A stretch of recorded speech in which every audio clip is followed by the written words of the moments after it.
Yechezk'el, chapter 33.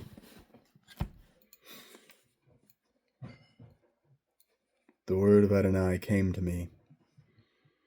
Human being, speak to your people. Say to them, suppose I bring the sword on a country, and the people of that country take one of their men and appoint him their watchman. Now if, upon seeing the sword coming against that country, he blows the shofar and warns the people, then, if the sword comes and takes away someone who heard the sound of the shofar, but paid no attention to it, the responsibility for that person's death will be his own. He heard the shofar but paid no attention, so the responsibility for his death is his own. Whereas if he had paid attention, he would have saved his life. But if the watchman sees the sword coming and does not blow the shofar, so that the people are not warned, and then the sword comes and takes any one of them, that one is indeed taken away in his guilt, but I will hold the watchman responsible for his death. Likewise, you, human being, I have appointed you as watchman for the house of Israel. Therefore, when you hear the word from my mouth, warn them for me. When I tell the wicked person, you will certainly die, and you fail to speak and warn the wicked person to leave his way, then that wicked person will die guilty, and I will hold you responsible for his death.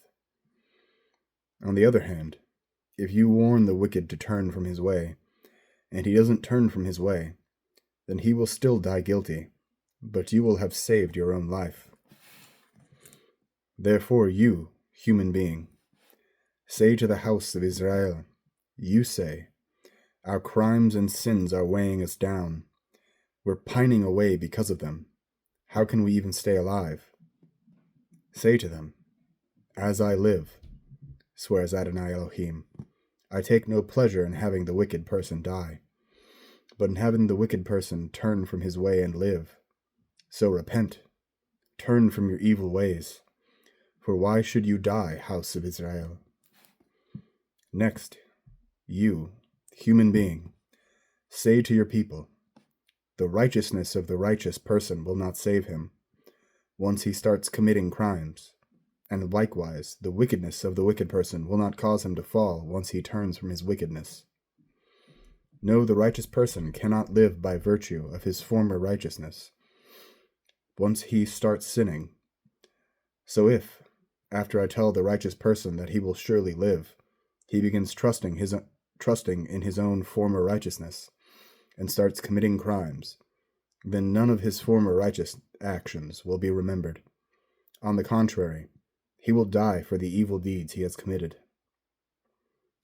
Likewise, if, after I tell the wicked person, you must die, he turns from his sin and does what is lawful and right, if the wicked person restores pledged property and returns what he stole so that he lives by the laws that give life, and does not commit evil deeds, then he will live, he will not die. None of the sins he committed will be remembered against him. He has done what is lawful and right. He will surely live. Now your people say, Adonai's way isn't fair, but it is their way, theirs, that isn't fair. When the righteous person turns away from his righteousness and commits wickedness, he will die because of it. And when the wicked person turns from his wickedness and does what is lawful and right, he will live because of it. Yet you say, Adonai's way isn't fair. House of Israel, I will judge each of you according to his ways. In the 12th year of our exile, on the 5th day of the 10th month, a fugitive from Jerusalem came to me with the news, the city has been struck. Now the hand of Adonai had been on me that evening, before the fugitive arrived. He had opened my mouth prior to his coming to me in the morning, so my mouth was open, and I was no longer mute. Then the word of Adonai came to me, human being, those living in the desolate parts of the land of Israel are saying, Abraham was only one, and he inherited the land, but we are many, so how much more is the land given to us to inherit? Therefore, Tell them that Adonai Elohim says, You eat flesh with the blood, you raise your eyes to your idols, and you shed blood. And you still expect to possess the land? You depend on your swords, you commit disgusting practices, and each of you defiles his neighbor's wife. And you still expect to possess the land? Tell them that Adonai Elohim swears, As I live, those living in the ruins will fall by the sword.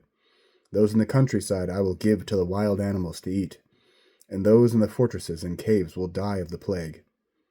Moreover, I will utterly desolate the land. It will cease taking pride in its power, and the mountains of Israel will be desolate, so desolate that no one will pass through. Then they will know that I am Adonai, when I have made the land utterly desolate, because of all the disgusting practices they have committed. Now you, human being, your people are gathering and talking about you by the walls and in the doorways of houses. They're saying to each other, each one telling his brother, Come, let's go and hear the latest word coming from Adonai. So then they come to you, as people do, sit in front of you as my people, and hear your words, but they don't act on them. For with their mouths they flatter you, but their hearts are set on their own self-interest. So for them, you are like a love song sung by someone with a nice voice who can play an instrument well. They hear your words, but they don't act on them.